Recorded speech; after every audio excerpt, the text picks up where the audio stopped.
It's packed full of ISIS sympathizers or people who are connected to ISIS. Hello everyone. Welcome back again to Juris Talks. आज हम बात करेंगे terrorism.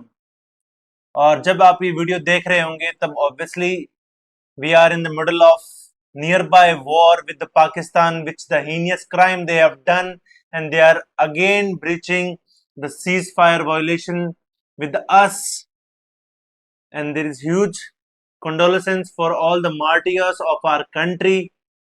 हम उनके साथ हैं और हमेशा उनके साथ बने रहेंगे। जय हिंद, जय Bharat. Now let's come to our topic, that is terrorism and India's security landscape. First things first, that we are going to talk about how does terrorism continue to challenge India's internal security and geopolitical interest. आज हम इसके बारे में बात करेंगे। पहली चीज, cross border terrorism which is always and always Pakistan sponsored, चाहे वो पहलगाम अटैक हो या फिर पुलवामा अटैक हो या फिर 26/11 हो। हर बार कहीं ना कहीं अगर आप ध्यान से देखेंगे इसका रिलेशन पाकिस्तान से ही क्यों है। पाकिस्तान कहता है हम टेररिस्ट को नहीं देखते, पर दाऊद इब्राहिम कहां गया? पाकिस्तान में। हाफिज सईद कहां से आया? पाकिस्तान से। अजमल कसाब कहां से आया? पाकिस्तान से। Lashkar Taiba, Jaish e Mohammed, each and everyone has been deeply rooted into Pakistan. Sponsor किए बिना आप कैसे स्टेबल रह सकते हो वहां पर? एक तो cross border terrorism, that was our first point. Secondly, radicalisation of local people, that is radicalisation का अगर मतलब समझना चाहिए, बेसिक मतलब दैट इज कट्टरवाद।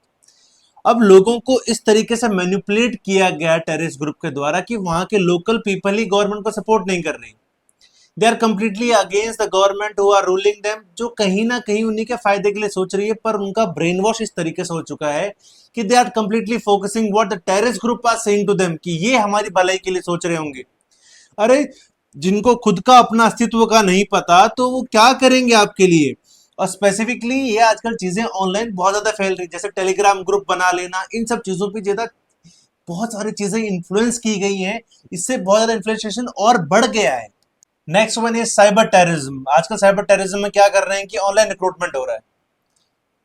जितने भी सो कॉल्ड जिहादीज, इनको ऑनलाइन रिक्रूटमेंट की जाती है इनकी।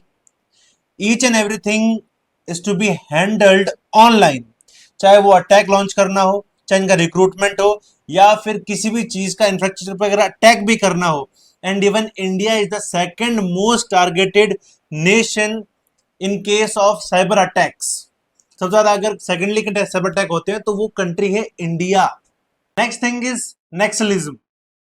अब बात ये होती है कि ये ऑपरेट होता है मेनली ट्राइबल एरियाज में, and they use guerrilla tactics in which they are hidden into the jungles, forest में छिपे रहते हैं और वहां से वो अपने आप को एक्टिवेट करते हैं, चैनलाइज करते हैं। वो हमारा गवर्नमेंट का गवर्नेंस और हमारे डेवलपमेंट दोनों को ही काफी हद तक हिंडर करते हैं। दे like somehow stops it. They think that we can change the whole society. They think that we will change the whole nation, everything according to us, and that will help out the ordinary people by killing them. मारने से बदलाव कैसे आएगा? Killing someone is not a path towards peace. It's never. Next thing is insurgency in northeastern states. अभी थोड़ा time पहले की अगर आपने बात सुना होगा 2023 के आसपास की, जहां पर कुकी और मेती में जो मणिपुर के अंदर कॉन्फ्लिक्ट हुआ था, पॉलिटिकल इंस्टेबिलिटी हुई, now there is a presidential rule over there, काफी कुछ प्रॉब्लम्स चल रही हैं because they think that they are somehow part of India but they are not part of India. थोड़ा कॉम्प्लिकेटेड चीज है समझने में, पर वो अपने आप को इंडिया की टेरिटरी में मानते हैं पर इंडिया का पार्ट नहीं मानते, because they think that the centre is not focusing on them, because of which there is so much things which they should have, they are not having it. उनकी नाराजगी अपनी जगह है, पर इसका फायदा कहीं ना कहीं दूसरे लोग उठा रहे हैं इन चीजों का। ट्रैफिकिंग, जिसके अंदर चाहे आपका गर्ल चाइल्ड ट्रैफिकिंग हो या सिर्फ चाइल्ड ट्रैफिकिंग हो या फिर स्मगलिंग हो, या फिर आपका एक्सटॉर्शन हो, each and everything that is covered under organise crime and that is too much level in case of specifically in the urban areas, city areas, port areas, जहां पर बहुत ज्यादा ये चीजें होती हैं। तो अब अगली बात करते हैं कि अभी इंडिया का क्या स्ट्रक्चर है जिसमें हम टेररिज्म के साथ कॉम्बैट कर सकते हैं, क्या चीज है। तो उसके अंदर सबसे पहले आती है हमारी national agency, security agencies, national level की हमारी काउंटर टेररिज्म एजेंसीज कौन सी है। सबसे पहले आती है जिसमें NSA, that is national security agency, जो कि मेन प्राइम एजेंसी है, जो कि डील करती है इंडिया के इंटरनल कॉन्फ्लिक्ट्स, आउटर कॉन्फ्लिक्ट्स और मेनली सारा टेररिज्म कॉन्फ्लिक्ट को इसमें डील करती है। नेक्स्ट वन इज RNAW, जिसको हम रॉ भी कहते हैं, that is research and analysis wing, जो कि हमारी इंडिया की एक्सटर्नल इंटेलिजेंस एजेंसी है, जो कि फ्रॉम डिफरेंट कंट्रीज हमारा सारा डाटा हम कलेक्ट कर कर लेकर आते हैं हमारे agents, and on those data we process all the things.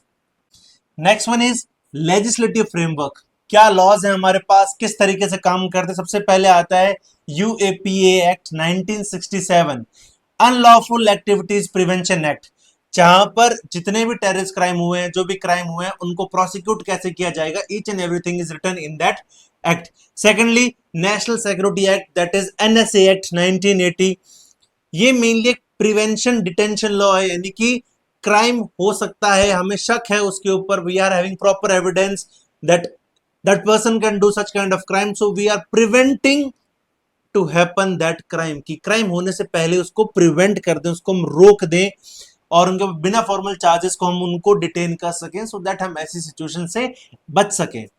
Nextly security forces and specialised units, जिसमें हमारी आ जाती है CAPF, central armed police forces, जिसके अंदर हमारे BSF, ITBP, SSB and CRPF, all units are work together for our country's safety. Technological and infrastructure, हमारा intelligence infrastructure कैसा है, उसके लिए हमारे पास है net grid, that is national intelligence grid. इसमें क्या होता है कि सारा डाटा एक साथ इकट्ठा किया जाता है from different sources, different organizations, we collect all the data together, and then on the basis of that we analyze the situations that what can happen in the future, आगे क्या हो सकता है, किस तरीके से situations हो सकती हैं, क्या probabilities बन सकती हैं, each and everything is to be analyzed through net grid। अब बात करते हैं कि इंडिया ऐसे कौन से स्टेप्स ले सकती है जिससे हमारे जो हम काउंटर टेररिज्म कर रहे हैं वो और ज्यादा इफेक्टिव हो, उसके एफर्ट्स हमारे और ज्यादा अच्छे हो। सबसे पहला, strengthening intelligence sharing and integration, यानी कि हमारे जितनी भी यूनिट्स हैं उन सब के बीच में डाटा शेयरिंग हो। सेकेंडली, इंटरनेशनली भी हमारे पास इतना अच्छा कोऑर्डिनेशन होना चाहिए कि उनके साथ भी हमारा डाटा का शेयरिंग प्रॉपरली हो। अगर डाटा शेयर होगा तो ऑटोमेटिकली एनालिसिस करने में बेहतर रहेगा।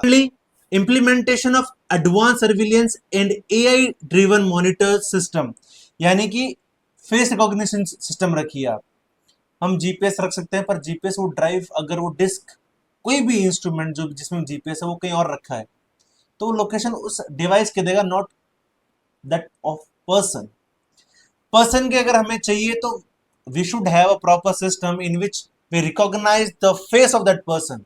फेस रिकॉग्निशन होगा, AI से चीजें कुछ बेहतर होंगी, तो उससे ज्यादा काफी अच्छा हमारी चीजें रहेंगी। Nextly, enhance border security through smart fencing and drones, UAVs का इस्तेमाल कीजिए, जो हम कहते हैं हमारे अनमैन्ड एरियल व्हीकल्स, ठीक है।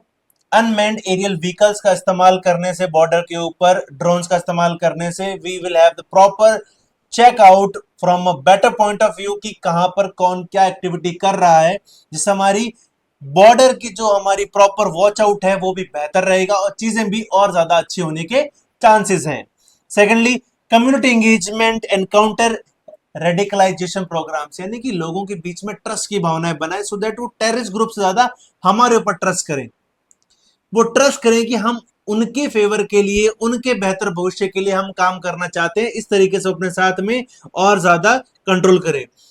कॉम्प्रिहेंसिव काउंटर टेररिज्म इंफ्रास्ट्रक्चर, एक सेपरेट हमारा इंफ्रास्ट्रक्चर बनना चाहिए जिसमें कि पब्लिक और प्राइवेट पार्टनरशिप होनी चाहिए, बिकॉज आप बहुत जगह देखेंगे जहां पर भी प्राइवेट पार्टनरशिप है, उसका ग्रोथ, उसके डेवलपमेंट कहीं ना कहीं बेहतर हुई है और उसने अच्छी तरीके से काम किया है। तो अगर एक सेपरेट यूनिट बना दी जाए तो वो बेहतर तरीके से वहां पर काम कर पाएगी। Next one is public awareness, सबसे इंपॉर्टेंट रोल अगर टेररिज्म को खत्म करना है तो पब्लिक अवेयरनेस है। J&K के अंदर जो पब्लिक है वहां की कुछ हद तक उन लोगों को सपोर्ट करती है, मैं नहीं कह रहा कि सारी करती है।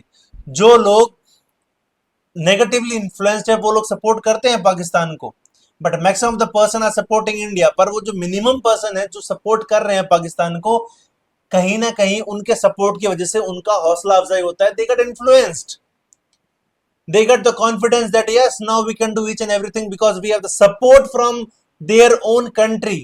कहीं ना कहीं हम एक नेगेटिव एग्जाम्पल पोर्ट्रे करते हैं। लोगों के बीच में एक अवेयरनेस जगानी बहुत जरूरी है कि किस समय क्या चीज करनी चाहिए। राइट नाउ जैसे कि हमने ब्लैकआउट वाला चीजें भी चल रही हैं, दैट हमें कंप्लीट ब्लैकआउट करना है, ये छोटी छोटी बेसिक चीजें हैं पर these our life saving things, strategies हैं ये। तो पब्लिक अवेयरनेस बहुत इंपॉर्टेंट है यहाँ पर। Next one is use of economic and diplomatic leverage to combat terrorism.